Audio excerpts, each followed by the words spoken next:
Hello everyone, welcome to UPSC परीक्षा। मेरा नाम जय शर्मा है और आज हम लेके आए हैं इकोनॉमिक्स क्लास 11 का chapter number 1, that is Indian economy on the eve of independence. हम इससे पहले एनसीईआरटी क्लास 9 और क्लास 10 के चैप्टर्स कंप्लीट कर चुके हैं। वो हमारी प्लेलिस्ट में ऐडेड है, तो प्लीज़ उसको जाके देखिए और आपको उसमें आइडिया आएगा कि हमने किस तरीके से हर एक चैप्टर कवर किया है, हर एक चैप्टर के टॉपिक और कॉन्सेप्ट्स को इस तरीके से समझा है कि हम वेरियस एग्जामिनेशंस के लिए उसको अपीयर कर सके in a very comfortable position. And above all, NCERT में डेटा अपडेटेड नहीं है और हम वो सारा डेटा और फैक्ट शीट्स हो गए या एग्जाम्पल्स हो गए, वो सारा अपडेट फॉर्म में लेके आए हैं। राइट, तो स्टार्ट करते हैं हमारा आज का discussion, that is with respect to Indian economy on the eve of independence. यहाँ पे हमें ये चीज़ समझनी है कि जब हमारा इकोनॉमी इंडिपेंडेंट हुआ, जब इंडिया इंडिपेंडेंट हुआ, तो वो कौन से पोजीशन पे था।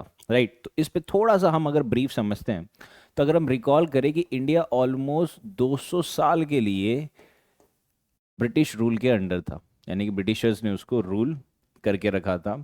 और ये 200 साल में इंडिया, जो पहले एग्रीकल्चर में सेल्फ सफिशिएंट था, वो फिर स्लोली एंड ग्रेजुअली एक सप्लायर बन गया ऑफ रॉ मटेरियल्स का।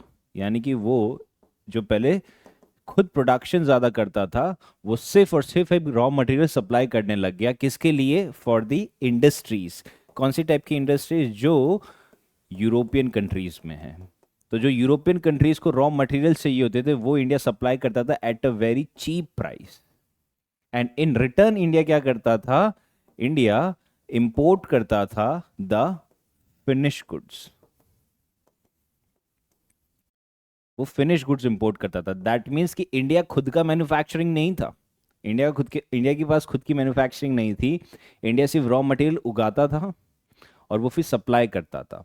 एंड देन इन रिटर्न वो वापस इंडिया को मिलता था as a finish goods.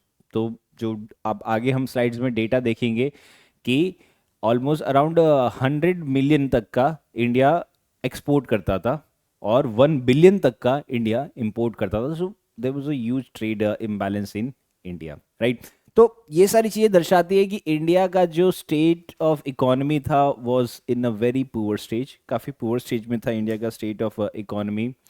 And apart from this, अगर हम सेक्टर वाइज देखते हैं, तो सेक्टर वाइज में देखते हैं कि जो एग्रीकल्चर सेक्टर था, उस पर ऑलमोस्ट 85% पॉपुलेशन डिपेंडेंट थी।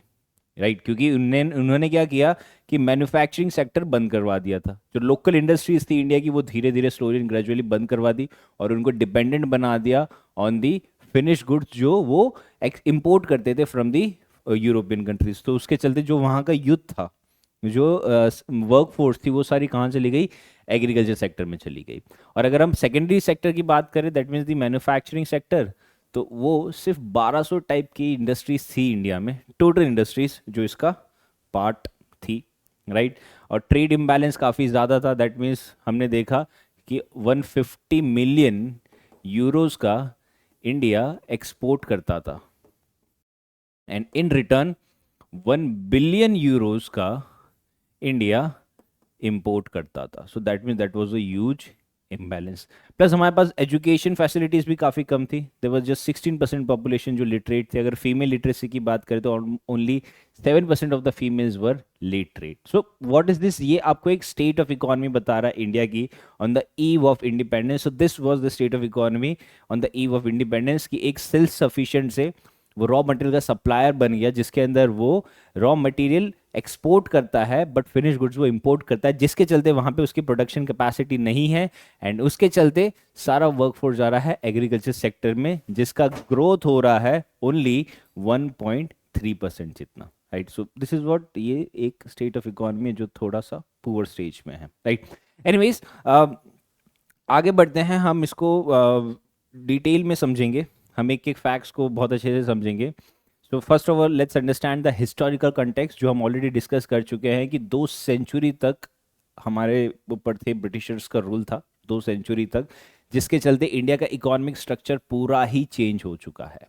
राइट, एग्जाम्पल था कि बाई 1947 में India was the largest producer of raw cotton, but वो प्राइमरीली इंपोर्ट करता था फिनिश टेक्सटाइल्स, यानी कि वो रॉ कॉटन का लार्जेस्ट प्रोड्यूसर तो था, लेकिन उसके पास इंडस्ट्रीज नहीं थी कि वो कॉटन को एक टेक्सटाइल में बना सके, तो वो टेक्सटाइल वो ब्रिटेन से इंपोर्ट करता था। So this was the major thing जिसकी हम बात करें, तो ये एक स्टेज बनाता है, दिस एट द स्टेज कि हम अंडरस्टैंड करें the economic state of India in 1947 की। 1947 में इंडिया में इकोनॉमिक स्टेट क्या हुआ करता था, राइट।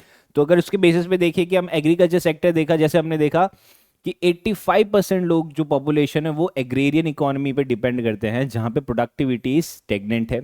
वेयर जो एग्रीकल्चर ग्रोथ है this was around only 1.3% annually, and ये काफ़ी कम था as compared to the growing population. तो जब हमारे पास ग्रोइंग पॉपुलेशन नहीं था तो उसको फीड नहीं कर पा रहे थे, क्योंकि जैसे ही इंडिया इंडिपेंडेंट हुआ, इंडिया में पॉपुलेशन एक्सप्लोजन हुआ।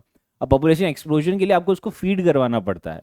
अब वो फीड वो कहाँ से हो रहा था, मेजरली इंपोर्ट और भी ज़्यादा बढ़ गया था हमारे पास, right. And apart from this, जो ज़मींदारी सिस्टम थी, उनके जो एक्सप्लॉयटेटिव प्रैक्टिसेस थी, वो काफ़ी ज़्यादा डिस्ट्रेस क्रिएट किया एग्रेरियन इकोनॉमी में। दैट मीन्स कि जो 85% पॉपुलेशन एग्रीकल्चर में थी भी, तो वो डिस्ट्रेस से क्या थी कि उनके पास कोई भी मॉडर्न टेक्निक नहीं थी, वो अभी भी ट्रेडिशनल वे में ही यूज कर रहे थे, क्योंकि उनका ग्रोथ ही नहीं हो पाया। क्यों नहीं हो पाया? क्योंकि इवन दो वो रॉ मटेरियल उगा रहा था, बट वो उसके पैसे नहीं मिल रहे थे। क्यों? क्योंकि जो जमींदारी सिस्टम थी वो बहुत ही एक्सप्लॉयटेटिव प्रैक्टिसेस करती थी, काफी ज्यादा रेवेन्यू वो डिमांड करती थी from the farmers. So this was a major issue जो उनके लिए था। वेरेज अगर हम इंडस्ट्री डेवलपमेंट की बात करें तो सिर्फ 1200 फैक्ट्रीज हुआ करती थी इंडिया में जो मॉडर्न गुड प्रोड्यूस करती थी। So what does this significance, ये क्या चीज सिग्निफाई कर रहा है? ये सिग्निफाई कर रहा है कि जो एग्रीकल्चर सेक्टर है इंडिया का, या इनफैक्ट जो इंडस्ट्री सेक्टर है, ये कॉलोनियल लेगेसी है। तो ये कॉलोनियल लेगेसी का मेजर इशू क्या है कि ये हम इसका फ्रूट नहीं ले पाए, प्लस ये हमारे लिए एक लायबिलिटी क्रिएट हो गई। तो हम इसके बेसिस पे अगर समझते हैं कि हमारा फॉरेन ट्रेड क्या था, तो फॉरेन ट्रेड में हम ये कह सकते हैं कि there was a huge trade imbalance. Imbalance में ये था कि हम 1945 की अगर बात करते हैं तो इंडिया अराउंड 150 मिलियन का जो वर्थ है वो एक्सपोर्ट करता था जो रॉ मटेरियल था, वेयर सेम टाइम पे वो $1 बिलियन का फिनिश गुड्स को इंपोर्ट करता था। सो ये एक बहुत ही बड़ा ट्रेड इम्बैलेंस था, यानी कि ये स्टेज पे हम इंडिपेंडेंट हुए थे। सो यू कैन इमेजिन क्या क्या स्टेट ऑफ इकोनॉमी रही होगी हमारे पास, क्या फॉरेन रिजर्व हुआ होगा। हम ना ही सेल्फ सफिशिएंट है एग्रीकल्चर में, ना ही इंडस्ट्री में, सर्विस सेक्टर तो चलो तब तक था ही नहीं। अब इसके चलते हमारी पॉपुलेशन भी बढ़ती जा रही है, पॉपुलेशन भी बढ़ रही है, सोसाइटीज में इनइक्वालिटीज है, राइट। सोसाइटी की एक अलग हायरार्की चल रही थी, हम लिटरेट नहीं थे, हमें स्किल्ड वर्कफोर्स लाना था, हमारे पैसे नहीं थे। तो दिस इज ऑल, ये एक बहुत बड़ा इशू था इंडिया के लिए कि हम इंडिपेंडेंट तो हो गए, तो हम एक नए बॉर्न हुए हैं, और उस स्टेज पे हम इंडिपेंडेंट हुए हैं जब हमारे पास कुछ है नहीं मल्टीप्लाई करने के लिए, क्योंकि पैसे से ही पैसा बनता है ना, तो पैसा ही नहीं था इधर, राइट। तो इसलिए काफी ज्यादा टाइम लग गया। एंड स्टिल मैं कह रहा हूं कि 2024 में भी हम देखें ना तो कॉलोनियल लेगेसी अभी भी चल रही है इंडिया में, राइट। कि एग्रीकल्चर सेक्टर में जैसी ग्रोथ होनी चाहिए थी वैसी अभी तक हुई नहीं है, राइट। पहले 85% पॉपुलेशन एग्रीकल्चर में थी, अब 45% पॉपुलेशन एग्रीकल्चर में है, यानी कि 40% ही डिस्प्लेस हुई है। वेरेस इनका जो कंट्रीब्यूशन एग्रीकल्चर का इट इज स्टिल 15 to 16%। तो ये चीज बता रहा है कि जो एग्रीकल्चर ग्रोथ है वो इतने अच्छे से हुई नहीं है अभी तक। Why? Because this is part of colonial legacy. हमारे पास मॉडर्न प्रैक्टिसेस करने के लिए अभी भी पैसा नहीं है, हमारे पास स्किल्ड नहीं है कि हम मैन्युफैक्चरिंग सेक्टर में काम करें, और हाई स्किल्ड तो बिल्कुल भी नहीं है कि हम सर्विस सेक्टर में काम कर पाए। तो this is a major issue. तो इसका मेजर इम्पैक्ट क्या रहा था कि आउटफ्लो ऑफ वेल्थ रहा था, कि जो मनी है वो सारा, जो वेल्थ है वो सारा ड्रेन हो रहा था from India to countries like Britain, और उसके चलते इकोनॉमिक ड्रेन का कॉन्सेप्ट आ गया था, राइट। तो जब हमें कॉलोनियल एक्सप्लॉयटेशन का स्ट्रक्चर हमने समझा, किस तरीके से कॉलोनियल एक्सप्लॉयटेशन हुआ, तो उसका इम्पैक्ट डेमोग्राफिक और सोसाइटी पे भी हुआ था।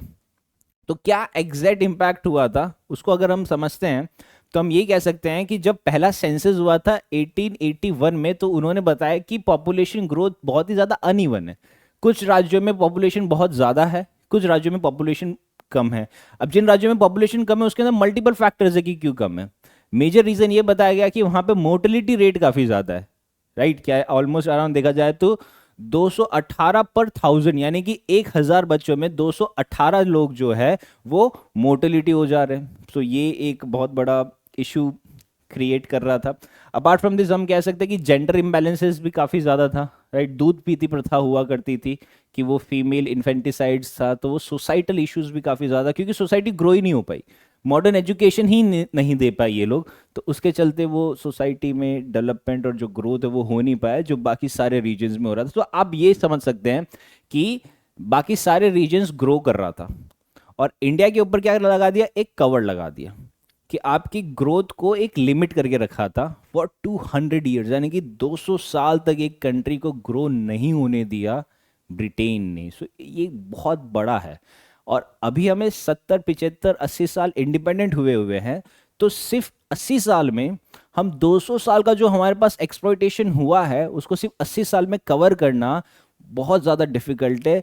That too in the growing geo political crisis, कि जितने जियो पॉलिटिकल क्राइसिस अभी हो रहे हैं और आने वाले टाइम में और होने वाले हैं, ये सब सिनेरियो में इस तरीके से ग्रो करना it's a very very challenging task for India. So India को एज अ कंट्री रन करना बहुत डिफिकल्ट है, राइट। तो ये सारी चीज़ें रहती है। अपार्ट फ्रॉम दिस अगर हम लिटरेसी रेट देखते हैं तो there was a less than 16% लोग लिटरेट थे और फीमेल में ओनली 7% लोग फीमेल लिटरेट थे। और अगर देखते हैं तो सिर्फ 1000 कॉलेजेस हुआ करती थी और 23,000 स्कूल हुआ करती थी for 300 million population. So this reflects the huge imbalances. तो ये एक्चुअल में क्या रिफ्लेक्ट कर रहा है कि हमारे पास इंफ्रास्ट्रक्चर की कमी है, ना हमारे पास अच्छा हेल्थ है, ना ही अच्छा हमारे पास एजुकेशन है। तो दिस रिफ्लेक्ट्स दैट हमें नीड फॉर इंफ्रास्ट्रक्चर समझना ज़्यादा ज़रूरी था during the eve of independence. तो अगर हम इंफ्रास्ट्रक्चर का बेसिक सिनेरियो समझते हैं कि इंफ्रास्ट्रक्चर कहाँ था, तो इंडिया ने, ब्रिटिशर्स ने देखा जाए तो रेलवे नेटवर्क तो बनाया था, अराउंड 42,000 माइल्स का बनाया था, बट ये सिर्फ और सिर्फ बनाया था for resources extraction, not for the public transport. In fact जो रोड्स भी बनाई थी वो मिलिट्री मोबिलाइजेशन के लिए बनाई थी, तो वो सिर्फ अर्बन एरियाज में थी। दैट मीन्स कि जो रूरल एरियाज है वहां पे रोड्स नहीं बने थे, देवर अंडर सर्व्ड, राइट। वो अभी भी कई सारे रूरल एरियाज में वो नहीं है, क्यों? क्योंकि वो कॉलोनियल लेगेसी है। 200 साल तक एक्सप्लॉइटेशन हुआ है, तो वो 80 साल में इजीली खत्म नहीं होगा, it will take time, right. So वैसे ही 1947 में देखा कि only 21% of Indian villages has access to all weather roads, कि ऑल वेदर रोड्स के लिए सिर्फ 21% विलेजेस थे जहां पे ये चीज हुआ करती थी। तो ये चीज हमें क्या दर्शाता है कि जब हमारे पास इंफ्रास्ट्रक्चर नहीं है, राइट, जब हमारे पास सेल्फ सफिशिएंसी नहीं हो रही थी, तो वहां पे ऑक्यूपेशन स्ट्रक्चर क्या चल रहा था during the eve of independence. तो अगर हम ऑक्यूपेशन स्ट्रक्चर के बारे में समझते हैं तो ये बता रहा है कि एग्रीकल्चर की डोमिनेंस सबसे ज़्यादा थी, जिसके अंदर around 70 to 75% of the work force था वो एग्रीकल्चर सेक्टर पे डायरेक्टली डिपेंडेंट था, बाकी का 10 to 15% इनडायरेक्टली डिपेंडेंट था।